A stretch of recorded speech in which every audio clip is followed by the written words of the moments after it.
The Alfie Whattam podcast. Intro to the panel. Let's give them all a lovely clap for each person, please. I won't do myself. I've already introed me. We've got Kyte, Mr. Kyte, who is a CEO of Checkit. Checkit is a publicly listed software dev tech company. So the CEO of a tech company on the stock market. I mean, if that is not a cool business card, then I don't know what is. So can we give a little hand for Kyte, please, as he joins us on stage? And you get to pick your seats, one of these. I'll save the cheap seat for myself. Okay. We also have Chris, Mr. Chris Parsons, who's a co-founder of Lollipop. Lollipop is a AI shopping app. Forget Getter, forget Uber Eats, forget Deliveroo. It's a little bit different anyway. But AI powering the future of late night 2 a.m. orders from Sainsbury's. Chris, let's give him a hand, please, as he joins us on stage. And of course, we've got Kimeshan Naidoo, who's a CTO of BX, which is a climate tech sustainability, literally saving the world. Also was a co-founder of Unibuddy, which some people may know in the edtech space. Forbes 30 under 30, well known in the tech scene. You got your blog, Naidoo Notes, where you're writing all about what's happening with tech and engineering. Let's give him a hand as he joins us on stage, please. Cool. Everybody on the stage, and probably everybody in the audience, has experience growing software engineering teams and businesses and cultures and hiring and diversity and all that stuff. So keen to delve into, I guess, your insights and how you would recommend others to do the same, because you guys are maybe 1, 2, 3, 4, 5, 10 steps ahead of some of the people in the audience. So any advice, inspiration, whatever that you can give to them, the better, really. We'll start with the first question on that topic then. So let's explore hiring for a second. Let's explore building a culture, building an engineering team, building a tech community that is high performing. They're 10xers, they're ready to go. They're not underperforming. They are the top 1% of the 10x coders, right? How do we do it? Like, what would be each of your number one insights for building a tech team, building a high-performing engineering culture, hiring, retention, all of that good stuff? We'll spend a minute or two on each of you, please. Kyte, you got the mic. Kick us off, close to your mouth if possible, please. In your nicest, clearing, most public speaking voice, how do we build the best tech team possible? Well, assuming everyone can hear me okay, I would say do it now, because there's a lot of talent on the market, which is unfortunate, obviously, with the last year and a half. However, what I saw 21 months ago was a very, very competitive environment, and even as listed business, there was a reasonable amount of turnover in the engineer. Just speaking about engineering, product management teams, a lot of turnover. So now would be a good time to do it. That said, if you are going to do it outside of an opportune window and it's a more competitive environment, I think you need to be quite focused around the nature of the roles, what you actually need to do the work. Because again, I think what's been demonstrated over the last 18 months is that a lot of companies had a lot more talent or a lot more engineering capacity than they really need to do the work. So I'd say be quite specific, think very lean, and then work with a good external firm to help you. Hello. We've seen that right across the board, right? It's been everyone from, I would say Twitter, but X and Meta and Google. Everybody's let people go. You're right, the market was flooded. It's still competitive. There's a lot of people out there, but to get to the good people, you're right. This is why we exist. But Chris, what would be your advice for building a culture, mate? I mean, that's the thing I was going to say, actually. That first you need to know what your culture is. What are the key principles that you want to hire for? What are the key things about how you exist? And I would say that those, there's a lot I could say about this, but they're kind of in different categories. So there will be 2 or 3 perhaps core values that you would go to the wall for, that people will criticize you for, it could be taken too far, that differentiate you from your competition. Those are the key values to know about your team and your company. And there will be other values too, like it's important. Integrity is always a value, but that's really just a minimum standard, not necessarily a value. unless you're prepared to really go to the wall for it, in which case it's a core value. So know what those core values are, and then hire people that match those core values, and don't hire anyone who doesn't. It sounds really obvious, but it's so easy when you're in that interview and you just think, oh, they're really good, but I'm not sure they're really going to fit. Don't hire them because they're the wrong person. And even, especially at the moment when the market is it's a little bit easier to find people. I mean, 2 years ago, we were losing people because they were being offered sort of even 3.5 day weeks, let alone 4 day weeks. I mean, it was nuts. And now it's much easier. But I think even then, when it was really difficult to hire, that's when it's even more important to really know the kind of people you want and not drop your bar. I would say never drop your bar. Always go for the people who are really going to fit and really going to excel. And if you just have a few less of those people, you will achieve 10, 50 times what you would have done otherwise if you'd hired just a few too many people who didn't quite hit your bar. That's the worst mistake you can make. And you literally have this on your careers page, because when I was interviewing your co-founder on our podcast a few weeks back, he was walking me through the careers page, and you have the values literally listed on. There was one, like a running one. Do you remember what this is at the top of your head? Kipchoge, not Bolt. That's one of our favourites. So Kipchoge is an incredible marathon runner who managed to run a marathon in under 2 hours. And what's interesting about that is that he is clearly not Usain Bolt, right? He is clearly not going to be able to match him in a 100-meter race. But what we said that we want in our team is that we want people who can not run as fast as Usain Bolt runs and then burn out after a lap of the track, but it's people who can consistently run 4-minute miles in what they're good at and what they can do. And if they're able to do that week on week and month on month on month, then they're consistently that good, but able also to sustain that over time, those are the kind of people that we want to hire, and we're very explicit about that. Awesome. Let's finish with yourself. Same question, biggest advice, biggest tip, one lesson. Yeah, I think that's all great advice, so not too much to add, but I'd say it's good to have an objective in mind. So when you're talking about wanting to build a high-performing team or a 10x team, how are you measuring that? And how do you know you've reached that goal? So I'm a big fan of the Accelerate metrics. If you're looking at building a high-performing squad or engineering team, whether you're a startup or a big company, the currency is usually speed. How quickly can you execute? And I think world-class engineering teams, 10x engineering teams, they're able to build things really quickly to add value to your customers. So I think measuring those metrics like deployment frequency, is your team able to release things and ship things multiple times a day or once a month? There's a big difference between that. And I think your hiring needs to be essentially, the output of the results you're seeing. So if you're not getting the deployment frequency that's putting you in that category, then it probably means you need better talent density and you need to look at your team as well. Hey, this podcast is brought to you by WeLoveAlpha.com.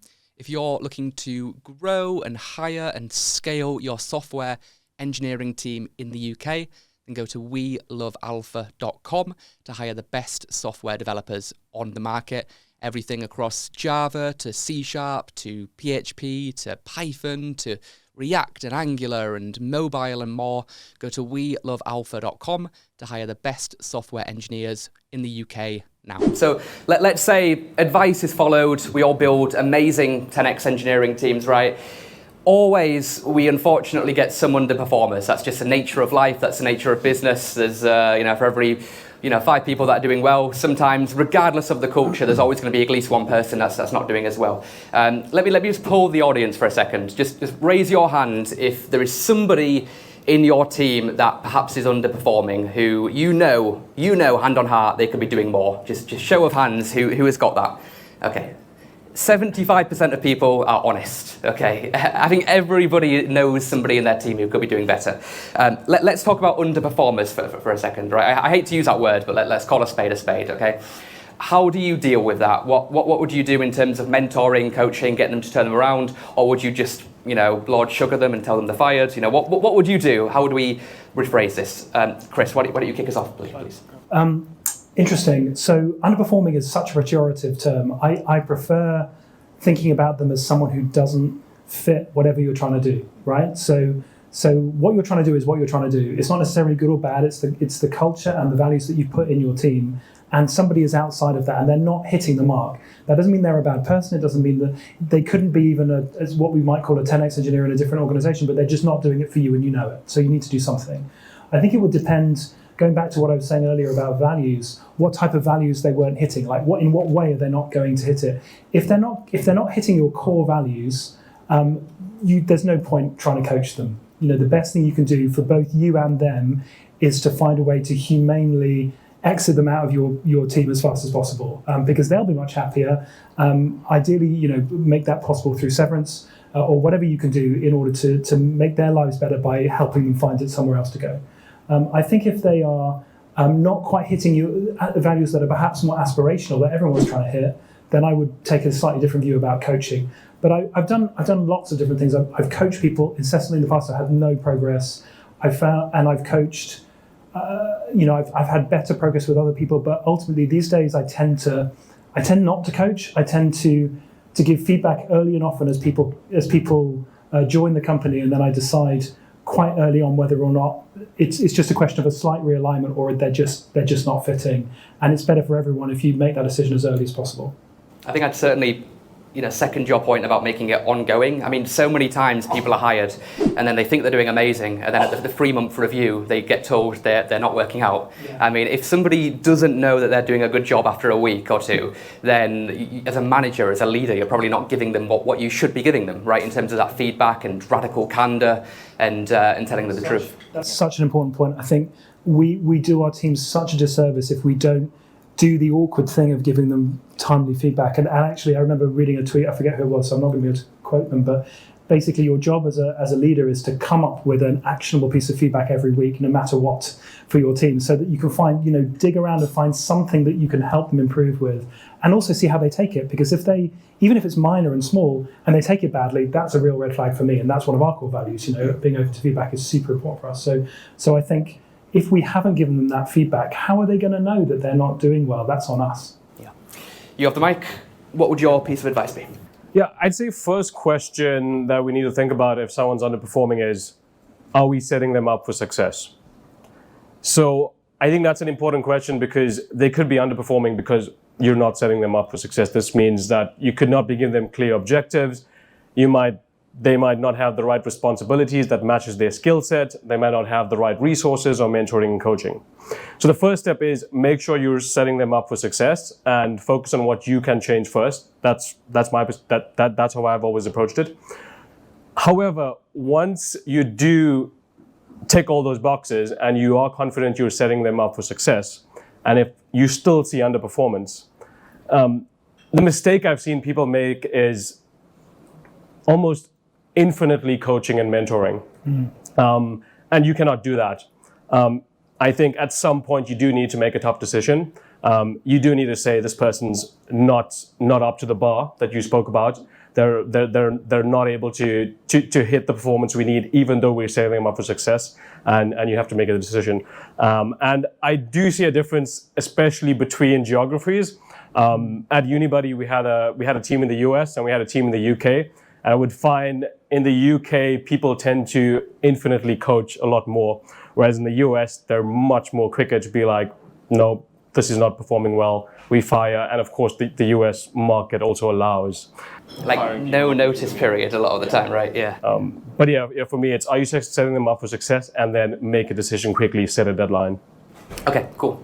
Kyte, probably a little bit different in your world, running like a company on the stock market. You've got to be a little bit more careful with firing and that sort of thing. But how do you deal with people that perhaps need to be turned around and given an extra shoulder? Well, I'm probably at risk of coming across as a bit of a P&L driven monster here. And I think that's what happens when you're listed, because you really are assessed by the numbers. All of the points my two colleagues on stage made are completely valid, but I would say there's 3 things I'd think about here. It's always a leadership question, and in my view, you're either effective or ineffective as a leader, and that's it. So if the outcomes aren't happening, then you as a leader and the leaders and the people are being ineffective. That means you've got potentially some wider problems inside your organisation. I think there's 2 other things to think about here. We live in a world where people are either fully remote, hybrid, in person. So you think about performance issues, people are humans, they may have some challenges going on at home. How often are people making the effort to physically meet these people to try and understand what might be driving it? And I was up in Cambridge where our product team is based these last couple of days, and just individual walks with people to understand what's going on can make the difference between someone who's just struggling at home, just doing their development work, and actually getting an insight into what's happening inside the organization. So I think that's quite a valuable tool to use if you're not quite sure. And the other thing is, you need to factor in attrition into your hiring system. So don't just assume, oh, I've worked really hard, I've got that hire in, it's perfect, they're going to land, they're going to work, I'll give them OKRs, they're on the right now. No, assume failure all the time and have that attrition pipeline factored in, so you don't end up in that bad situation where you hold on to someone who's wrong because you haven't yet got the replacement lined up. So it sounds a bit utilitarian, but I think maintaining an attrition pipeline. I actually have a sales background, and in sales it's far more hardcore than it is in terms of winning and losing, people being good, people being bad. And the principle there is, we assume a 35% failure rate with every hire we make, so we have a pipeline accordingly. Yeah, I mean, anybody that knows anything about recruitment, it's closer to 90% that number. So I love what you said there around taking people for a walk, because so often as leaders, what we do is we try and win minds, and we're, tell me about the goals, tell me about the progress, tell me about what you're working on. But winning minds is only half of it. You've got to win hearts as well, right? And that's where the walks are so important. How are you? How's the weekend? And whenever you ask a staff member, how are you? The first thing they're going to say is, oh yeah, this project is going great. No, stop. I don't want to hear about the project. How are you? How's the missus? How's the kids? If you want to reduce the retention, then becoming their friend first and their boss second is one of the best ways to do it, right? Okay, let's pivot a little bit to entrepreneurship, because all of you in some capacity have started stuff. You're currently running a startup. You've launched multiple startups. I know you've been involved in the investing startups before, and obviously running a big company. What advice would you give to people that are perhaps wanting to start something? Because it's a big step, right? Going from working as an employee to then owning a company and being a founder and an entrepreneur. And I know we've got many entrepreneurs in the audience tonight, and I can attest to the pain and the blood and the sweat tears it really does take. But for you guys that have been through that journey, perhaps with more grey hairs than I have got, what recommendations would you give to people that want to start something and how to be successful as an entrepreneur? The hardest topic in the world to summarize in a minute, but we'll give it a go. Why don't you start? You got the mic, kick us off. Yeah, there's no one size fits all for this, but from my perspective, I feel like the more books you read about entrepreneurship and the more information that you take in, I think almost the worse it is. Because you can end up overthinking it, you can end up worrying about things, and you solve problems and you build companies by doing, and you do it by testing and learning. So for me, I'd say just get out there and start doing it. Start testing and learning, start validating, start speaking to customers. Just take a small step and accumulate that every day and see where it goes. But I almost feel like today there's this whole information overload around what you have to do and how many things you got to get in order before you can actually start a company. And it almost leaves people in analysis paralysis. So for me, it's just start and have a test and learn mindset. I was literally going to say the same thing about paralysis by analysis, or whatever the term is, right?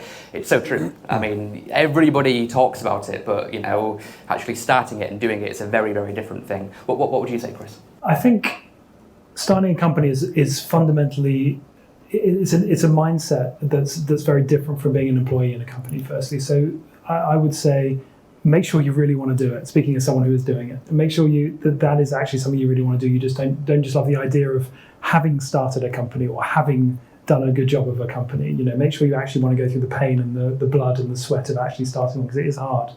I would echo what you were saying earlier about just get going. That's really important. I think one thing you did point out though about validating and talking to customers that's the biggest thing I would say, is that so many people have a great solution, they have a great idea. That's where we tend to start. We think, oh, we've got a brilliant idea of a product that's going to change the world or something, make the world a better place, or whatever it is.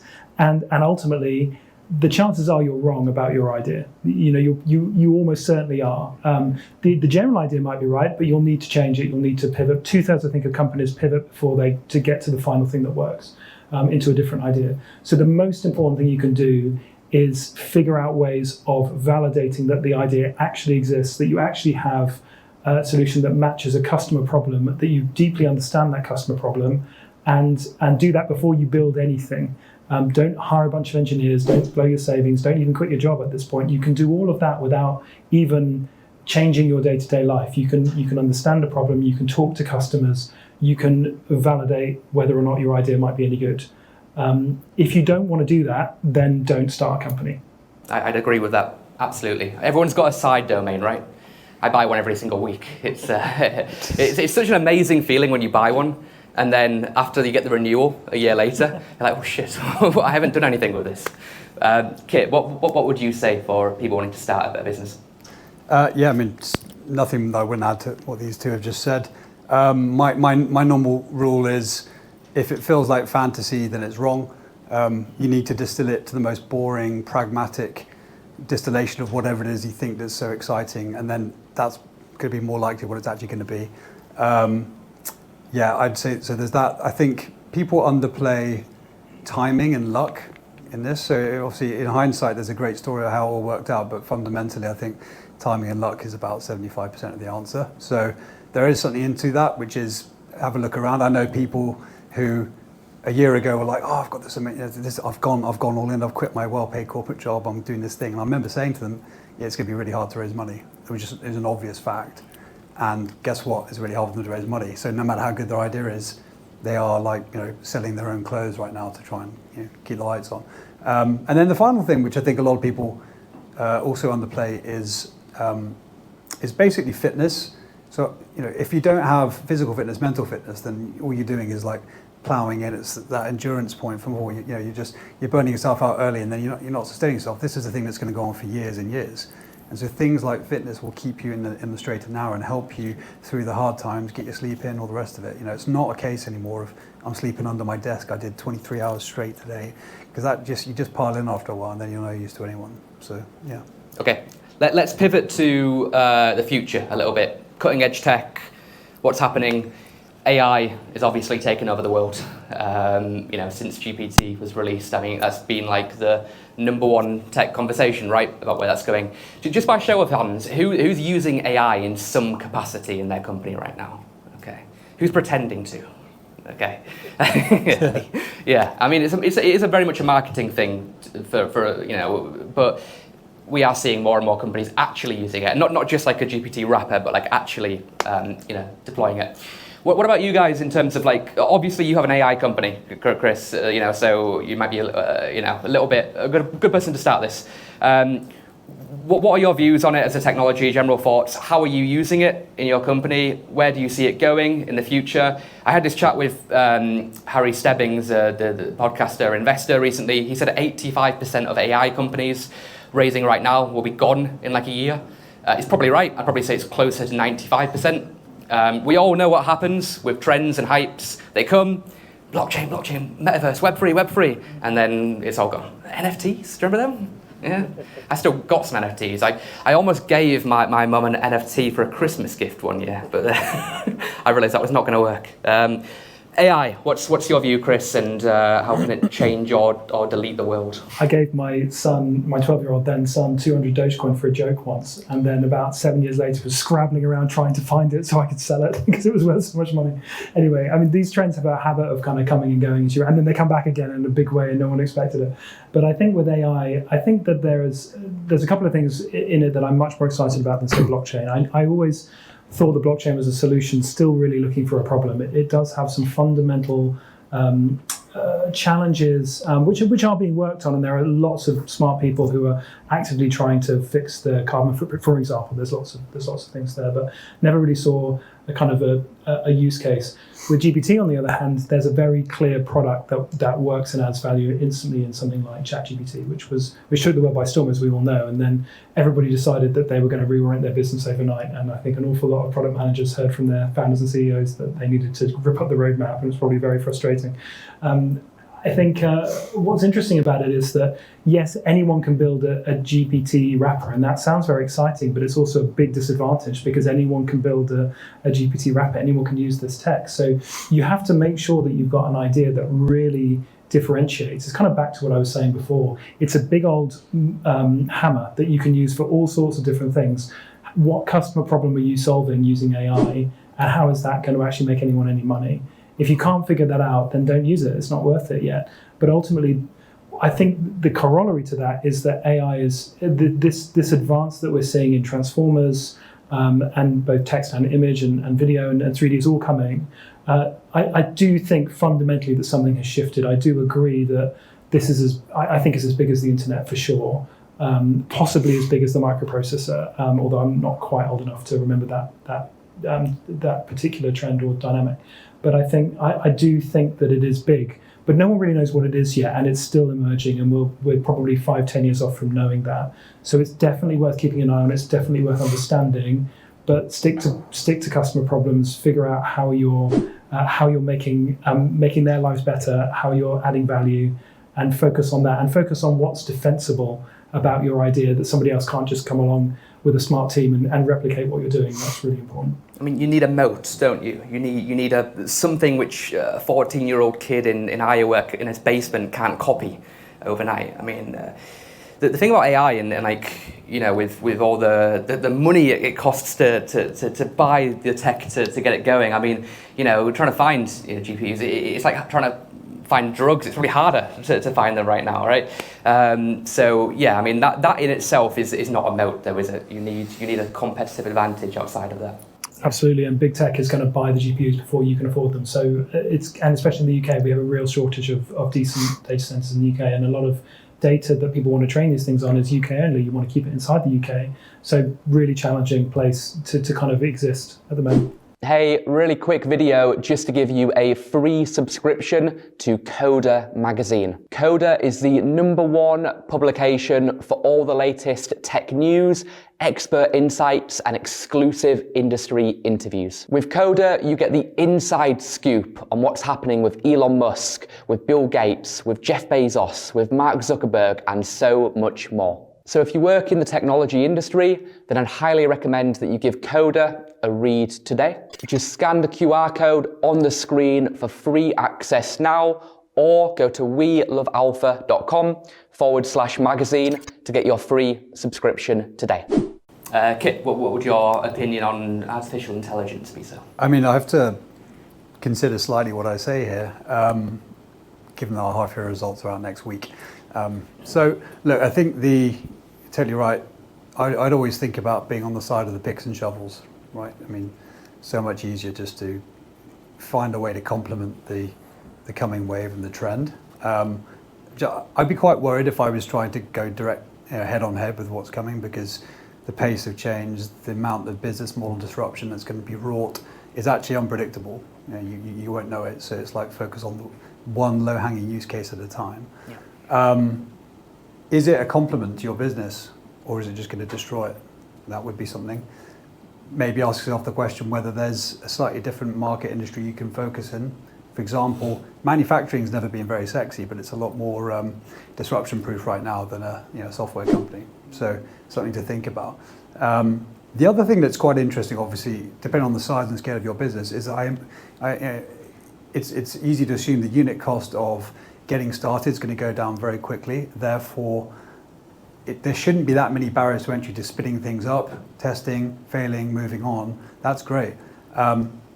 Likewise, if you've got scale, us, for example, we are looking at how we can deploy AI quite aggressively inside the organization, and there will be big efficiency gains as a result, productivity gains. That's great. That's ultimately the way it's going to go. So I think it's quite exciting, but yeah, I'd just be very, very, very mindful about where I'm starting. Well, you said an interesting point there around people being scared, excited, whatever. Let's just poll everybody for a second, right?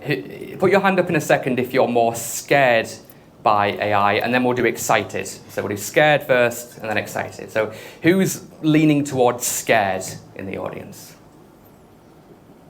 Okay, and then everybody else is excited. So probably about 75% excited. Okay, which is good. I mean, hopefully that's not hopium. Hopefully that is the way it pans out, but we'll have to wait and see. What would your view be, AI? Yeah, so I think the way I look at it is what the current LLMs and AI tools out there can enable every single company to do right now is pretty much everyone has a data layer, data sources, databases, and then you have some kind of app or product on the top that's delivering some value to your customer. Where I see you can add immediate value now with LLMs and tools like LangChain is converting those data sources into a vector data source so that it can be queryable by language. And what that allows you to do is essentially, in a way, AI helps you to build that analytics layer really quickly. So I think what analysts used to do and the whole kind of product stream around how do I get insights from my data, I feel a lot of companies are missing that boat right now. You can very easily take the data you have, use the power of LLMs and frameworks like LangChain and deliver customer value through these insights. And that's also where your moat is, because you're doing this based on proprietary data. So I'm surprised at how few companies have caught on to this. Like, for me, the current state of the art is replacing analysts, and it can replace a lot of business intelligence tools as well. So even internally, if you set up your data sources in the right way, you could have a chatbot-like tool where your internal employees can basically query and find out any data they need for their day-to-day job instead of using a BI tool. And I think the frameworks out there are at a stage where you can do this in weeks, not months or years right now. So I know startups that have been doing that from like almost day one, getting it ready to go. So when they start putting in the data, it's ready to query. Yeah. Okay. What was the last hype before AI? I think semiconductors was like after AI, wasn't it? That kind of came and went after that video went viral. But before was like the metaverse. Everyone remember the metaverse? Everyone, right? Who is like a big believer of the metaverse still, and still thinks that in the future it might take off and we might be living in VR and AR, XR, that sort of thing? I can't wait for the Apple Vision Pro. I think it's going to be really exciting, but I do think it's going to take a bit of time for it to become, mainstream. What are your views, chaps, on the metaverse, on VR, XR, AR? Bit of a long list of terms and categories. Spatial computing, we'll throw that in there as well. What are your points of view? We'll start with yourself, Kimeshan. To be honest, it's not a space that I've thought a lot about. I've been in ed tech and climate tech, and I don't think I've seen many use cases for VR and metaverse. I know people are trying to use the metaverse for education, and there's potentially some interesting scenarios. But what I would say is when I did explore the space briefly is that I didn't find a use case for VR and metaverse that wasn't a game. So pretty much everything out there, all the exciting metaverse tools, all the exciting metaverse applications, they were games, but they weren't solving real life problems. And I think that's the kind of key moment that it needs as soon as someone finds a real life use case that it's going to solve. Yeah, for me it's if it can replace the smartphone. Because if you have got something on your head which has got notifications and maps and texts and everything else in between, and it replaces the majority use of the smartphone, then I can see it working. If it doesn't, then I agree, it's a gaming device, and that's what it will remain as. What's your view, Chris? I'm really interested in the space, but I'm similar. I don't really see a compelling use that's not very specialized. So I have a friend who helps run a company that is doing VR for surgeons. So the idea of being able to remotely operate on someone, and that's fascinating. And I think that's probably quite niche and is not Zuckerberg's vision of the kind of VR or metaverse for all, I think, which is slightly different. I'm fascinated by it. I don't think the hardware's yet. Apple's device looks amazing. I haven't got any inside info on it. I will try it out. I'll see what it's like. But I'm waiting probably another 10 years until the hardware is there. So there are fascinating companies that are building hardware into contact lenses. Don't really want to put one of those in my eyes yet, but the CEO apparently is doing so. That's quite interesting. I think the hardware has to take probably a couple of orders of magnitude leaps in terms of its simplicity. I want it to be like just wearing a pair of glasses. I'm much more interested in AR than I am in VR or XR, which I think is mixed reality, right? Or the idea of augmenting what I'm seeing. I don't really like being taken out of the place that I'm in. I've always found it fascinating to kind of see the world around me, the physical world around me, augmented in some way, or have information added to that, which is why I quite like what Apple's doing with the Vision Pro. I think that they're onto something with some of their usability. I think the hardware is very clever. I still think there's a long way to go, but I think there is something in it. I think it's a reasonable way off. It's decades off for me. Who owns like a Meta Quest in the audience? Who's got like a headset? Okay, not many people. Okay, I think that kind of says it for itself, really. But Kyte finishes off metaverse. In a few years, are we going to be living in Mark Zuckerberg's virtual world, or are we going to be speaking face to face as humans? I hope we're not. It's slightly depressing. Actually, for our company, we're actually something we're looking at with the AR because, long story short, we automate, we digitize frontline work. So not like most people in this room, people sit behind laptops, but people who are actually interacting in the world. NHS workers, people work in manufacturing plants, etc. And I think there is a use case there for AR because that is a natural extension of where we're going. I think that makes sense. But knowing the kind of buying environment as I do, they need to get the unit cost of that hardware down significantly because it's not going to drive productivity for relatively low paid workers on an enterprise scale if they're going to have to spend a lot of money to equip every single person with one of those devices. So I'll have to do something about that, but I could see that being a real enhancement for the quality of life of a frontline worker. Absolutely. So I think that could actually be a really positive use case. For myself, I really don't want to get involved in that on a personal basis. I think we all spend enough time indoors as it is. I guess I can't see myself doing 24 hours a day online, but there you go. I think the thing that's tied to the metaverse, but is it tried to connect itself to it, but was perhaps the hype beforehand was obviously the blockchain, right?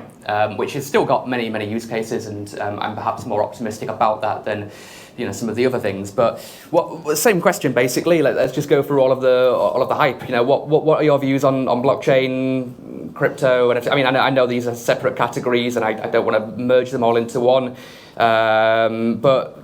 The blockchain itself, what are your opinions? Are you using it at all? Is anybody in the audience using like blockchain tech in their companies, just by show of hands? Nobody. Okay, well then maybe we've answered the question, but what are your views on the blockchain? Why don't you start with yourself, Kyte? We'll kind of work backwards. Yeah. So actually, it's quite interesting. I kind of got into the crypto space, I don't know, it was probably about 12 years ago or something like this, when I was set up a sort of frontier markets investment firm, and I ended up going to one of the first Bitcoin global conventions in Amsterdam, actually in the red light district in some weird old theatre, and it was quite an interesting experience, right? They were like setting fire to $10 notes, down with fiat, all this kind of good stuff. It doesn't sound like a crypto conference. It sounds like something else. Yeah, it was crypto stroke sex party. It was a very odd looking place, people with bowler hats. The thing is, at the time, and I think it's actually been borne out since, I think, amazingly powerful tool, great revolution, all the rest of it. The cynical side of me recognises the fact that, central governments, central banks are predicated on power and control. And I could never quite get in with the full enthusiasm because, as we've seen, you need to be able to control the money supply in whichever format that goes. I think the same thing applies to the underlying framework and blockchain. So I imagine what will eventually happen is it's run by governments as it's being directed towards now, and then you'll see like use case adoption starting to become real as opposed to fantasy. Yeah, some kind of like CDC sort of thing will probably happen. I think there are some countries that have already, either tied their currency to it or tried to do that itself. Was it Venezuela or someone tried to do it recently? Why don't we go to yourself? What are your views on the blockchain? It's interesting, and I think somewhat ironically that the blockchain being decentralized is actually only going to be successful if centralized authorities start to use it. And there's a lot of examples of this, and I think a few people here mentioned governments starting to use it, but not just for currency, for actual use cases where a blockchain can replace a database. Because a lot of things I look out there that I see companies using a blockchain. I'm like, well, you could just use a database for that. You're just trying to find, you're trying to find a problem to match the tech that you have. But for an example, China implemented the blockchain for their legal system, not the blockchain, but their blockchain. For the legal system in the country, that means every document submitted in a court in China has an immutable record in this blockchain that will live forever and is a source of truth. And that's really powerful because it now means that everyone is forced to use it, and that there is that trust built over time because it is a central authority that has, in a way, said, we validate this blockchain. This is the source of truth. This is how we're going to make decisions in our court cases. So I actually don't see the blockchain being adopted unless there is central authorities that try to adopt it. Like a use case that's a no-brainer for me is property deeds, for example. There's to see the history of every single property and land in the UK, for example, there's a great argument to have that in a central blockchain, but that needs to be adopted, I assume, by the government of England, of the UK. So I think there's too many blockchains out there. Nobody really knows which one to trust. Nobody knows which one is good for each use case, and there isn't going to be adoption in the private sector unless it comes from more central authority. And this is probably a very divisive opinion. I'm sure a lot of people would agree on it because it almost goes against the decentralized philosophy of the blockchain. But from what I've seen, the best use cases and where it's actually been adopted the most is when it's come from a central authority. Yeah, I don't see governments giving up money anytime soon. I don't know about you guys, but I think the use case there on property is an excellent one because, like, with Ethereum and smart contracts, it's all self-executing. That is a no-brainer from that perspective. So. You mentioned Doge earlier, Chris. I was looking at my blockchain crypto portfolio recently, and everything has basically lost money apart from Doge. So, like, thank you to Mr. Musk for that one. But bought in at the top of the hype really, and then look what happened. But cycles, obviously. What's your view, Chris? So I mined I think just over 1 million Doge in 2014, and sold it all for a few £1,000s, which I was quite pleased about. It paid for the cost of the machine that mined it, but I think it was probably worth between £500,000 and £1 million if I'd sold it at the top of the market. Yeah. I mean, but what's interesting about that is that, that sounds terrible, but that's just how markets work, right? And I think what's interesting about cryptocurrency specifically is that it feels like a bunch of people have just kind of have rediscovered all of the kind of standard laws of the financial system over the last decade or so, and often with terrible consequences for people. I mean, I've read posts on Reddit with some person saying, oh yeah, I heard that this thing was good, so I sold my house and then I bought Bitcoin, and now it seems to have gone down a lot. What do I do? And you just think, oh my gosh, this is one of the fundamental issues. It was the Wild West of currency, yet there were people who didn't know any better, who were really burnt very badly, and that's really bad. So it's not surprising that we're now seeing the kind of gradual process by which these new techs are regulated. And I think that's actually a good thing. I think it has to happen because this is what happens when it doesn't happen, if that makes sense. So in terms of I guess blockchain more specifically, I think that the fundamental idea, the idea of a sort of a cryptographic proof of a shared distributed piece of information that can be trusted through kind of an alternate means of trust that is placed within a community, that is an incredibly clever invention. I mean, I read the original papers and they are so good. They're so clever. The way that it's such a clever idea, and I think we haven't quite. It's similar, really. We haven't quite figured out what that means yet, and how to actually use it. I think we're closer though than we are with say transformers with GPT and AI. Because, as you say, the idea of, I hadn't heard of that point about legal documents in China. That's fascinating, and a really good example of, okay, if we have this fundamental idea where you can distribute trust, and you can record things immutably for all time, and you can prove ownership, that's very powerful and valuable. We haven't quite figured out what to do with it yet. There are some obvious use cases which we talked about. There are some non-obvious ones. It's something I'm not implementing, but I'm watching for the same reasons as some of the other techs that we've talked about. Fundamental idea, really strong, not sure what's going to happen to it yet. Hey, thanks for watching this podcast. Make sure that you like, subscribe, follow, comment, etc., etc., and I'll see you in the next episode.